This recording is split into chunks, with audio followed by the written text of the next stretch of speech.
Guro ka mo lang mas among Ilocano mo at Kanari, sorry.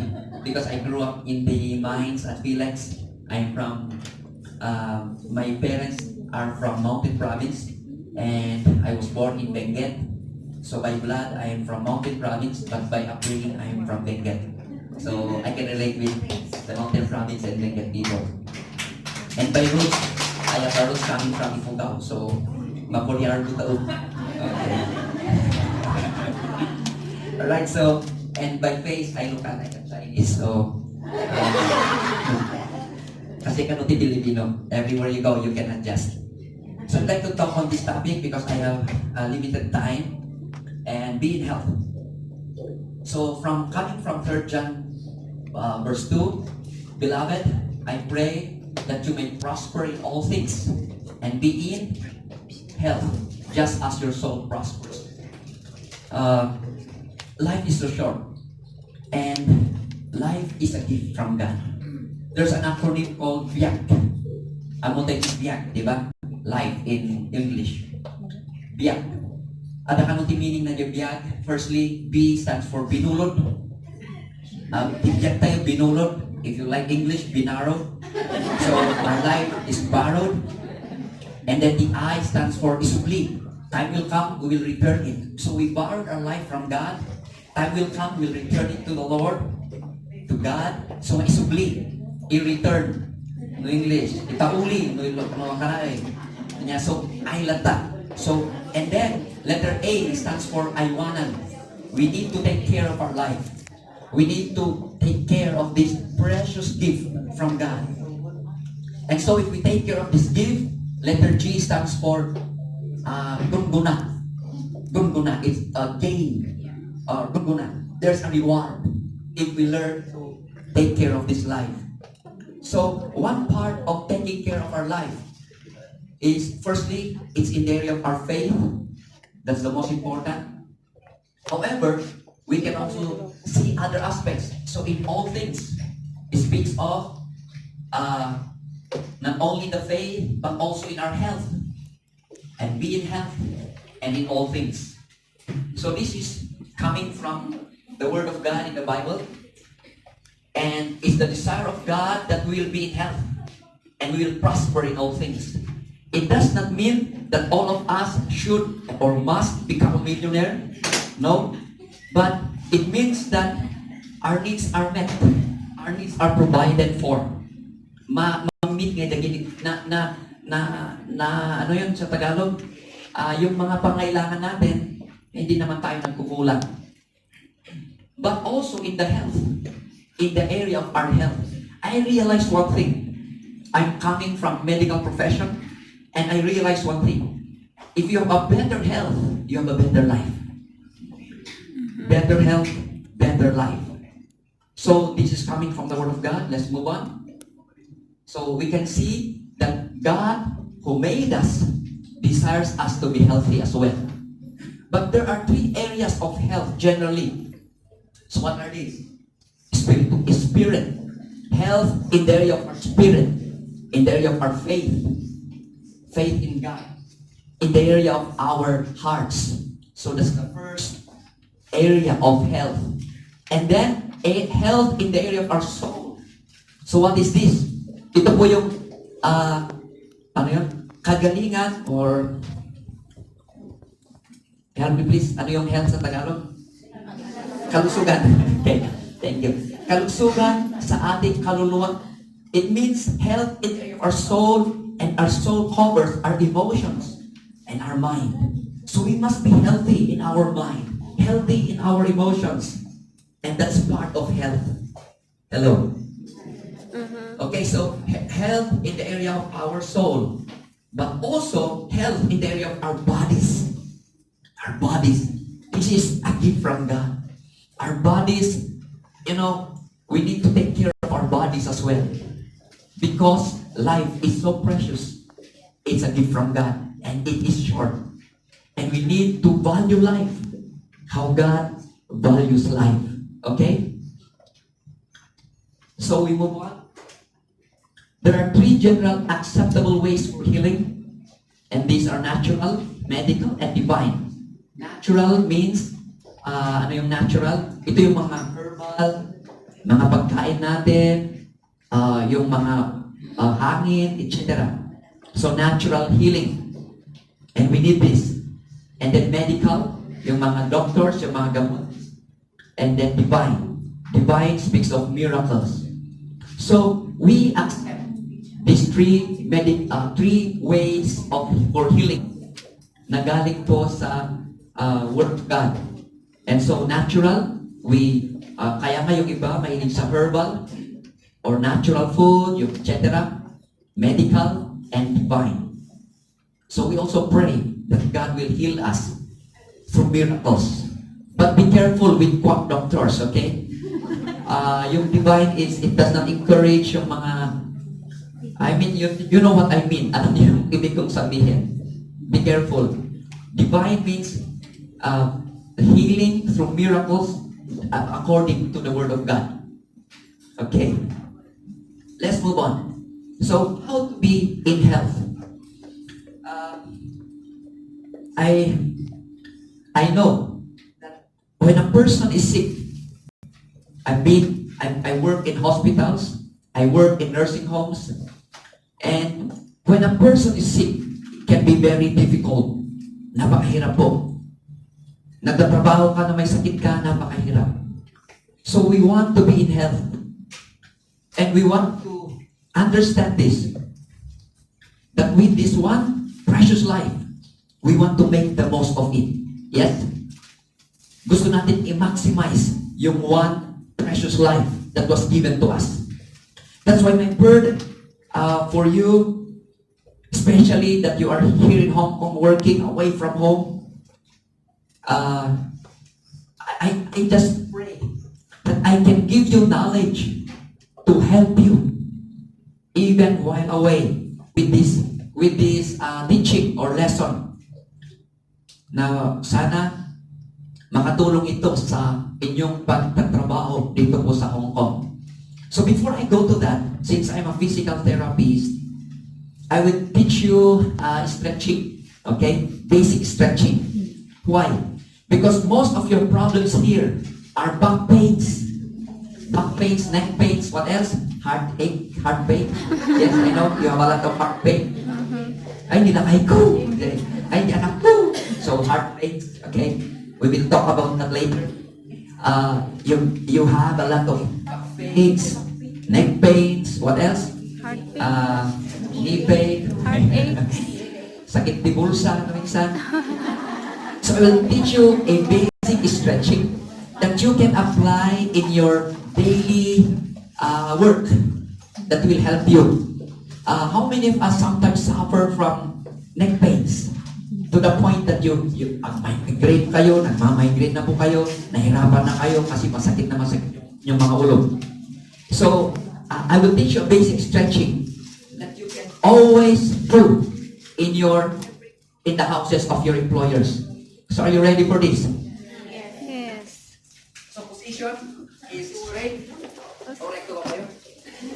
Sit straight. And then look forward.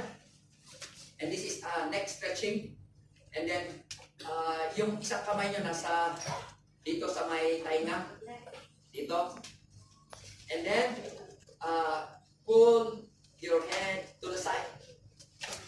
Ganito po. Slowly. Stretching. Mas lakay nga rubber band. Mas lang rubber band dahil tayo niya. Nga nung ibigla yung nasakit. So slowly please. Slowly. Okay. Slowly. Okay. Ma-feel you? So habang ma-feel you, slowly stretch and pressure. And then after this, you can count 30 seconds to 1 minute. And then after that, the other side.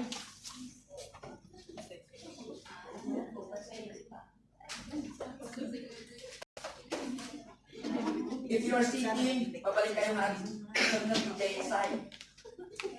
Yung side, ito ba? Okay, 30 seconds to 1 minute is good. You can do it 2 times. Kung nabandang-bandang kayo, you can do it twice a day. And the next is, so first is straight. Next is 45 degrees. Slant. 45 degrees, okay? And then now, tatay, likod, ay dyan atong tilapayan. Now, ngayon naman sa likod ng ulo. And then you pull downwards. Can you feel it? Yes. Slowly. Slowly. Please, tatlong kayo maulaw. And then, after 30 seconds to 1 minute, release slowly. Okay. Feel it? And then the other side, turn 45 degrees. Then, down.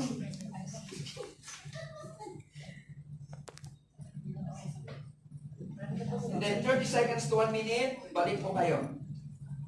And do you feel the release? Yes. And then lastly, for the neck, look straight ahead. Titignan nyo yung amon nyo. Tapos ganito naman. Dalawang kamay, pababa. Huwag ganun straight body. And then, pull downwards. Do you feel it?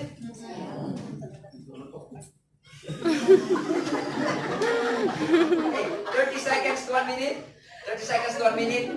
And then, you breathe in and breathe out. Now, there's a testimony. I got this years ago sa mga here in Hong Kong rin. And one of those na tinuruan ko, sabi niya, nawala daw yung sumasakit dito niya. Every day, she did that sa bahay ng kanyang amo. And then after some time, nawala yung laging sumasakit dito niya.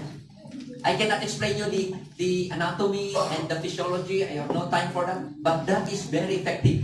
Medically, scientifically proven. Another stretching I want to teach you.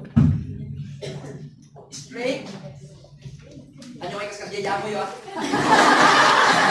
Ganito sa amo nyo. Then, dito sa area above ng elbow, wag dito, you pull. You pull like that. You feel it?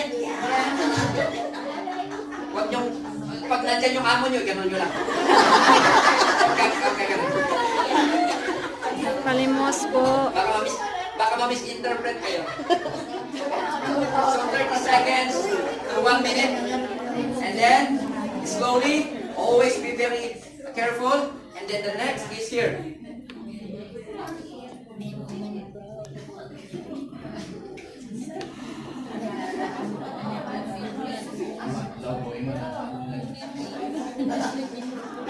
Nice?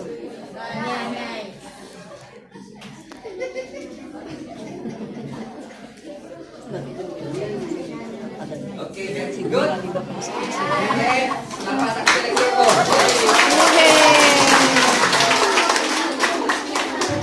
Walang lapasan. But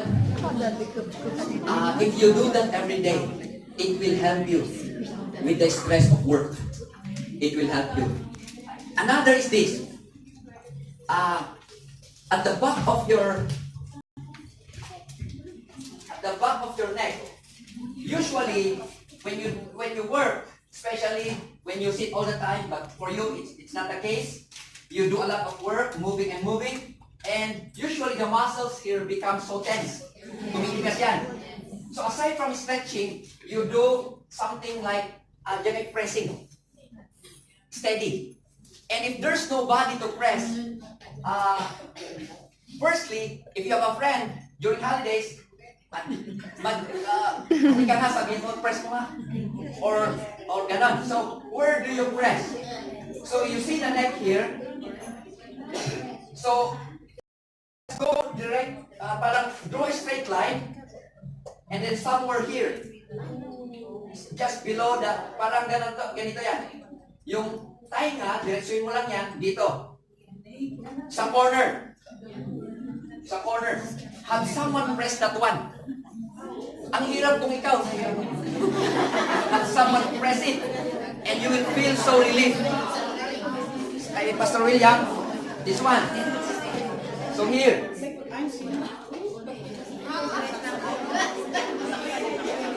You feel it?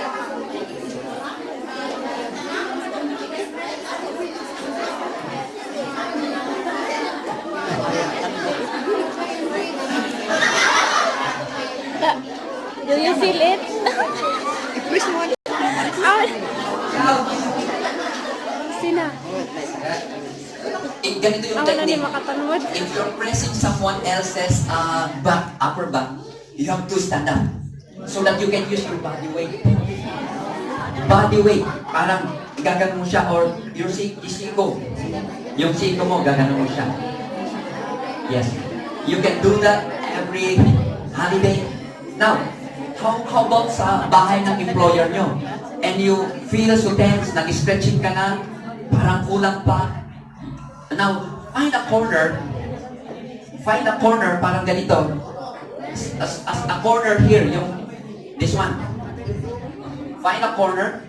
You can go you align yung masakit na area, and then you like that. If your employer is there, you just smile. Yeah. This is very helpful.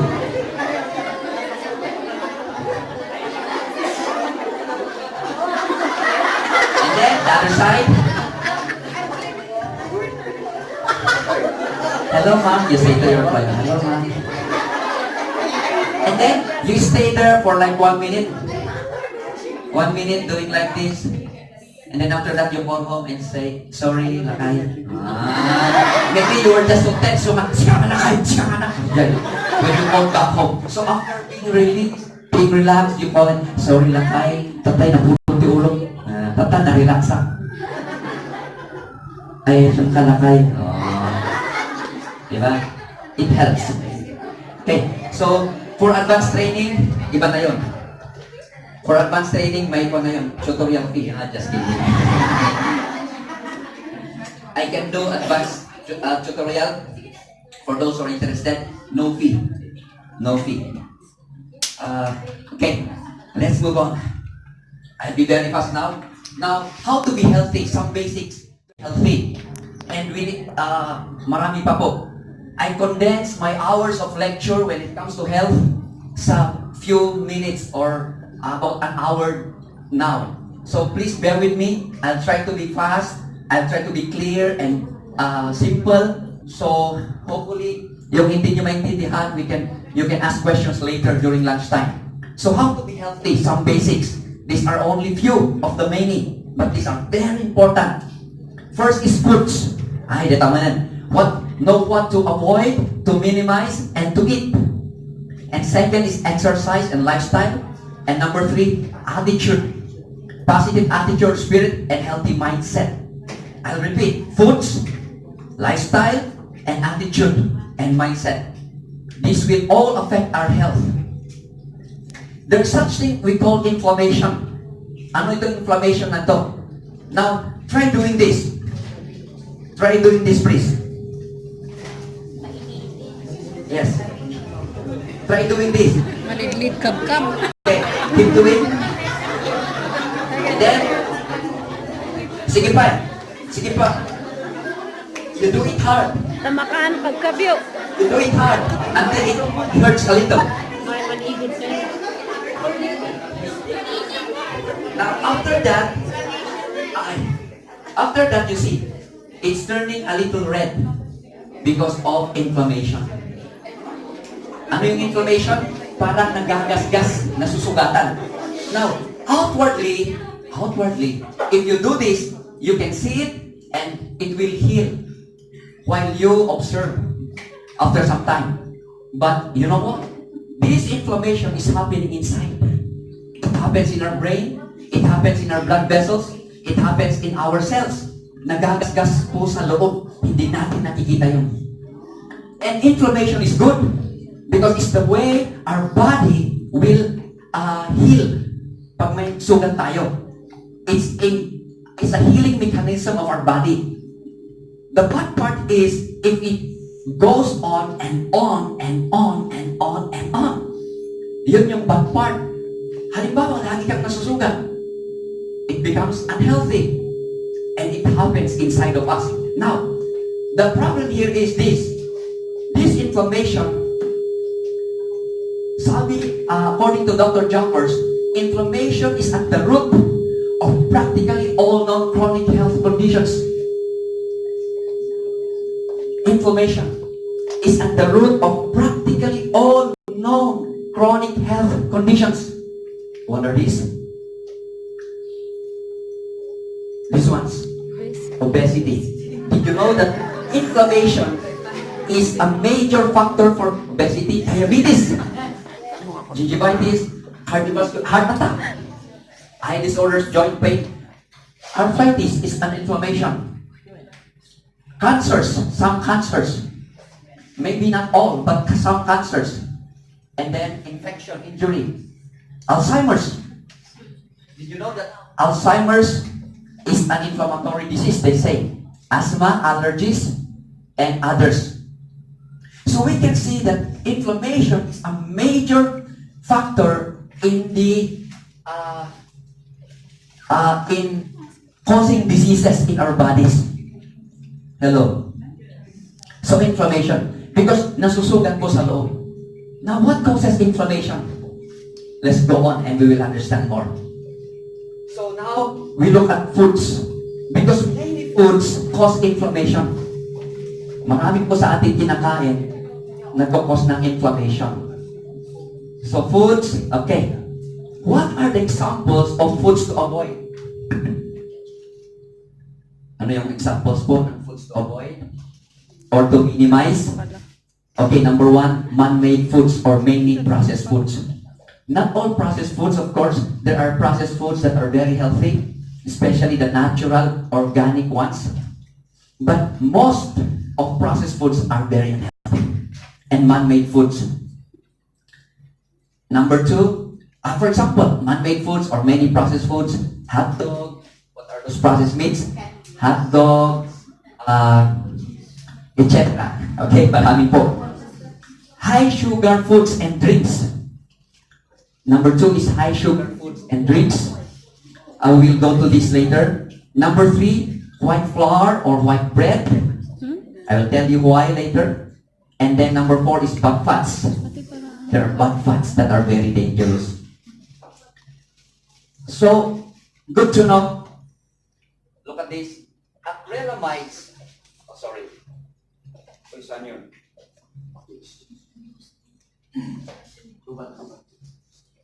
Acrylamides, which is highly carcinogenic or cancer-producing and particularly associated with colon cancer, are high in French fries. How many of you mahilig po sa French fries? Now, French fries are good kung galing sa bugyas at nailuto sa healthy oil. But French fries in fast food chains are very high in carcinogenic substances. Okay, now we go to fats. So what is the most dangerous fats in the world? These are called killer fats. Did you know the name? It's called hydrogenated or partially hydrogenated fats, trans fats. We don't know this one. We don't know this one. But this is the bad part. When you look at the ingredients of most of the food we buy from the grocery, they are with hydrogenated or partially hydrogenated fats. And these bad fats cause inflammation sa loob natin and they cause diseases like heart attack and cancer. Did you know kung ano yung number one cause of death in our world today? It's heart attack, stroke, and cancer. These are the top three. In some other nations, it's cancer. But many nations, heart attack and stroke. Why? One of the reasons is this. consumption of hydrogenated or partially hydrogenated fats or trans fats. Now, please bring out any biscuit you have in your bags or chocolates. Please bring out. Bring out. No, I will not eat those, okay? I'll just let you know something. Please bring out. Okay, look at the ingredients, please. Now look at the ingredients. Look at the ingredients. Okay. Kanuna, didi yun na Nakita niyo yung ingredients? Yun. When I started lecturing about health, I usually look at the ingredients now. Okay, ingredients. Chocolate chips, o yun. Iwas natin. Japanese mo, taka mabasa. Okay, this one. Okay, ingredients. Where are the ingredients? Oh, ay, dito eh. Okay. Ingredients. Look at the ingredients. Okay. Egg, sugar, wheat flour, invert syrup, vegetable fat. Okay. The vegetable fat, you don't know. It is hydrogenated. Soybean oil, margarine, or margarine. Margarine is usually hydrogenated fat. Yes. What is hydrogenated fat or trans fat? This is a natural fat that may transform in the laboratory. Why? Because hydrogenated fat lasts longer, it costs cheaper, it is more yummy to the taste buds. But it makes the product last longer, but it makes life last shorter. Yes, this is true. It has been studied. It has been studied. So look at the ingredients, and sometimes you can read in there hydrogenated fat. If you don't know that, sabi mo, wow, ano kayo itong hydrogenated? Siguro masarap to, maganda to. But no, it's the killer fat that is present in the world today. When they started to invent hydrogenated fat, they did not know. Of course, the scientist, the inventor who did this at first, just thought of helping mankind, of prolonging the lifespan of the oil. But he did not realize that it will cause the death of millions actually. So, whenever you see these, they are the same. Hydrogenated, partially hydrogenated, or trans fats. This is what we call killer fats. Sometimes, because when studies came out, other business establishments avoided the use of hydrogenated or anymore in their labels. And what did they use? Shortening. Vegetable shortening is the same. Or margarine, mostly hydrogenated fat. Alam niyo po, nung bata, yung mga patagsas noon, kain daw ng margarine para tatangkad. Kaya pala hindi ako tumangkad. But, you know, those are marketing strategies, but it's not true. They kill people in the long term, in long run. Let's move on. Like this, for example, this is an example of label. Enriched flour, partially hydrogenated vegetable oil. So when you read the vegetable oil, you will say vegetable oil. Maroon. Diba? When you read it, you will say healthy ito kasi vegetable oil. But no, this is a killer oil. Hydrogenated oils. Okay, let's move on. Good to know. One large order of McDonald's French fries contains a whopping 8 grams of hydrogenated fat. 8 grams. Whenever you eat, I'm sorry for McDo. I go to McDo sometimes. But I'm sorry for this truth. That when you go to McDo, it's not really healthy. However, I'm not saying na nagkakasala ka pag pumunta ka. I go to McDo sometimes only, because I know it's not really healthy. I bring my children to McDo sometimes only, but I know it's not healthy. So sometimes, okay, and then after a long time again, there was a case in La Trinidad, Benguet. A elementary student na heart attack. Halos every day, they go to McDo. Elementary student to. When I was working at Pines City Doctors Hospital, we had a patient, 9 years old and 10 years old, stroke cases. Stroke. When I was at St. Luke's, having my internship in Manila, we had I think 11-year-old stroke patient. How come? Because of the foods that our children eat now. No more French fries. Order from Ugyas. Kaya pag may uwi, pili ka ng 1 kilo patatas. Mas healthy pa yun. Okay, and I will tell you what oil to use. Let's move on. Study. Men who consume high amounts of red meat increase their chances of prostate cancer by 2 to 3 times over men who do not. Now, red meat, it's not wrong. Red meat is okay. It can help us. Ano yung red meat? Yung mga red meat, beef, pork, ano ba yung red meat? Goat, gano'n. However, we need to eat in moderation. Hamot ang kanya sab-sab.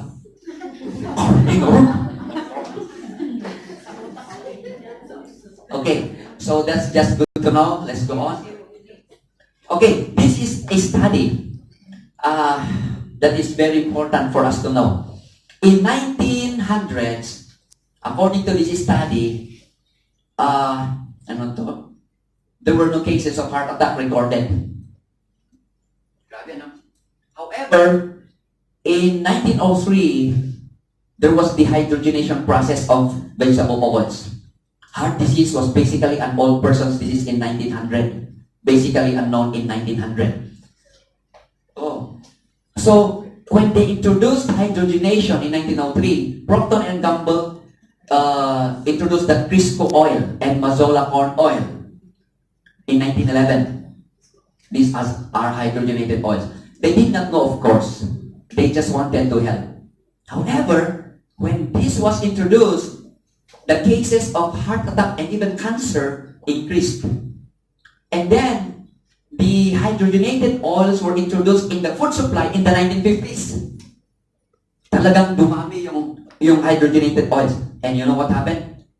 There was a very sharp increase in the cases of heart attacks and even cancer. So, diagnosed heart disease has increased 5,000% from 1910 to 2005.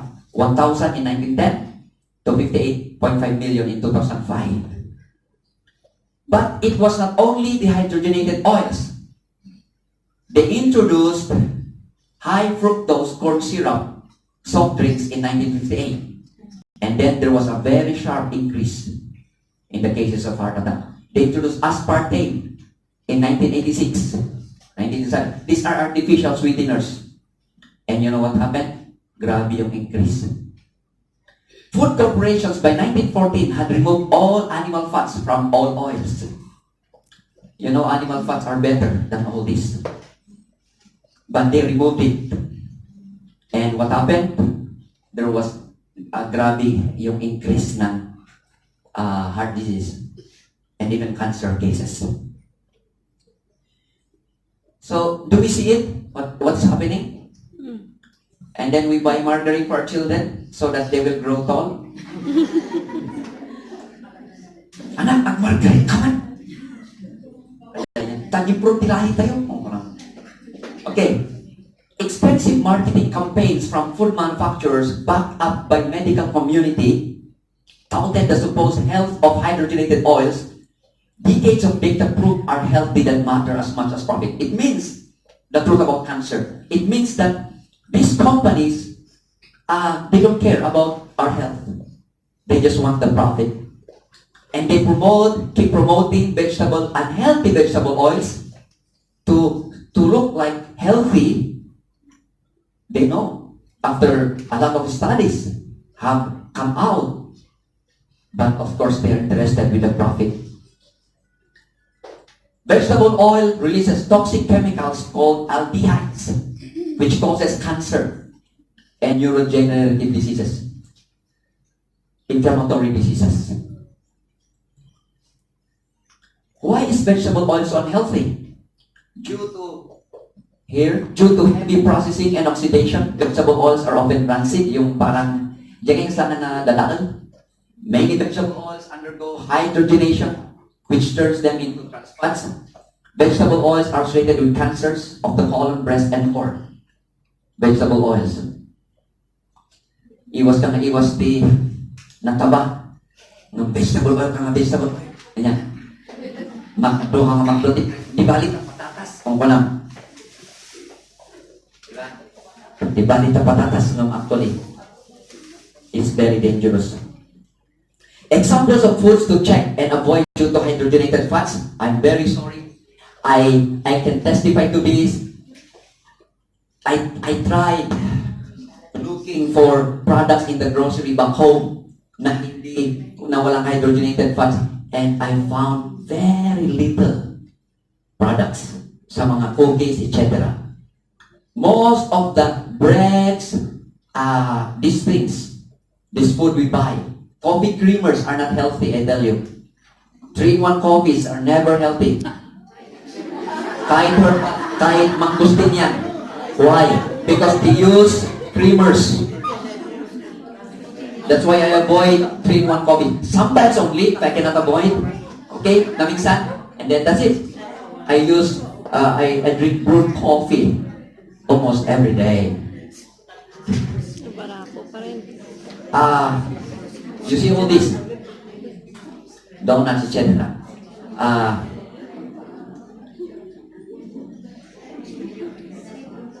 When I was in high school, I worked in a bakery.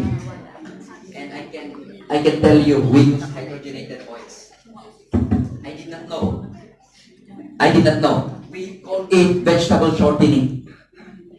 But it was hydrogenated oil.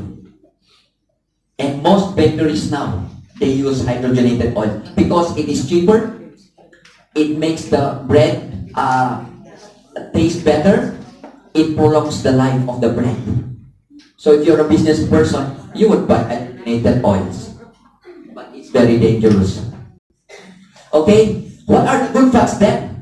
Baka sabihin nyo, ano ang gagamitin ko ngayon? Hindi, wala na, meron po. So, good fats versus bad fat. Butter is a good fat. But make sure it's the 100% butter. In the Philippines, we have a lot of butter. Dairy cream is not a healthy butter. It has vegetable oil. You should read the ingredients. Don't just keep buying. You read ingredients. Kaya pala si Amo. Meron akong story. I've been teaching this sa different groups of people. One time, meron kami kasama pumunta sa Chongsan. Meron daw siyang naririnig, nagbabasa ng ingredients. Sino yan? Sabi niya. Because it's so rare that you will find a person reading ingredients in the grocery. Ang lakas pa naman. Binabasa niya yung ingredients. Sugar. Sugar. Nung tinignan niya, one of our students na tinuturuan namin. Butter is healthy. Make sure it's 100%, especially coming from New Zealand, Australia. I don't know this tallow, cheese, coconut milk, or coconut oil is good. Avocado oil, olive oil, fish oil, and eggs. But of course, in moderation. Especially butter and even coconut oil, these are healthy oils, but in moderation. Eggs. You know what? It's like this.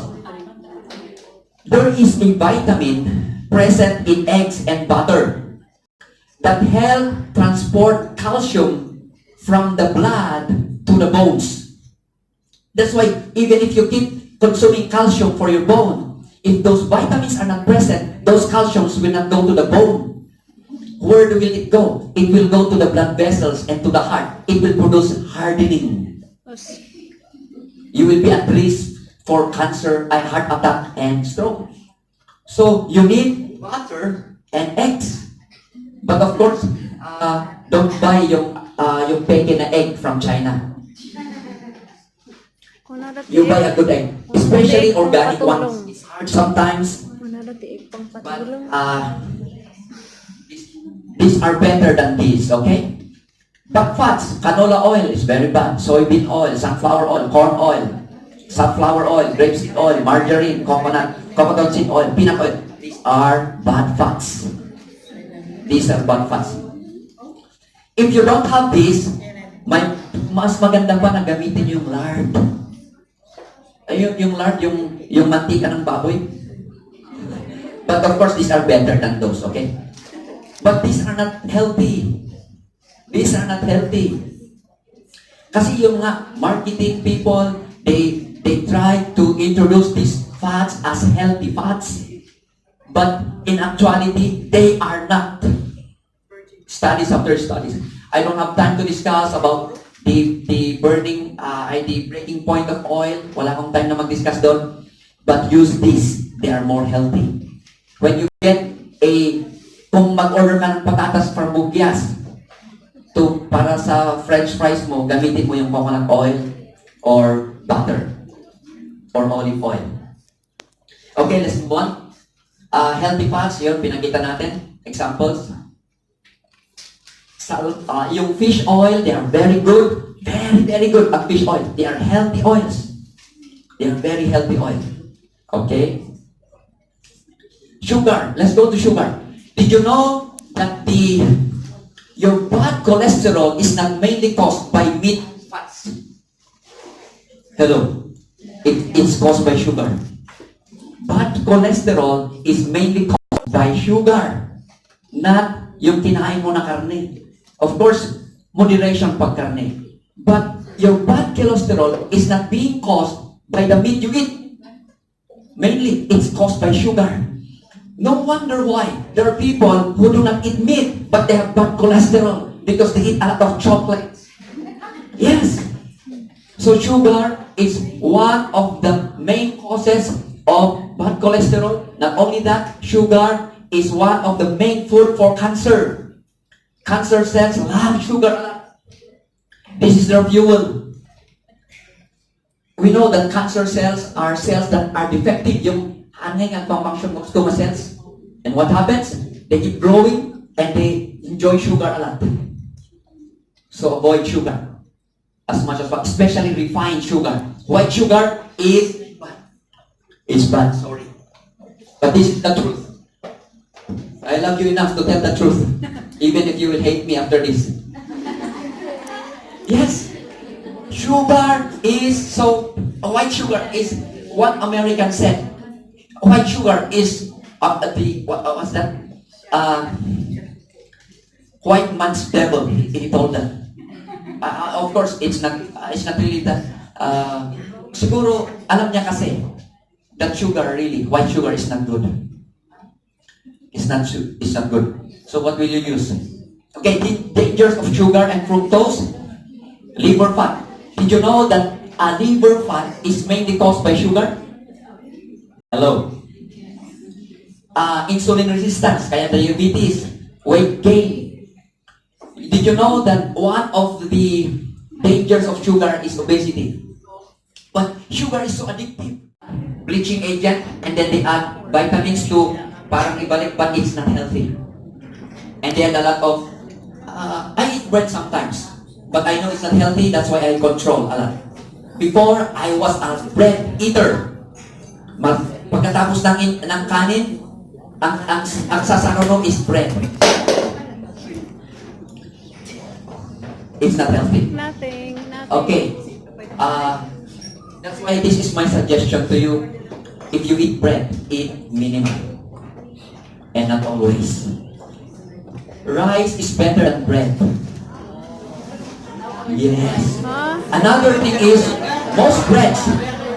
But of course, rice you have to minimize if you want slim size like me.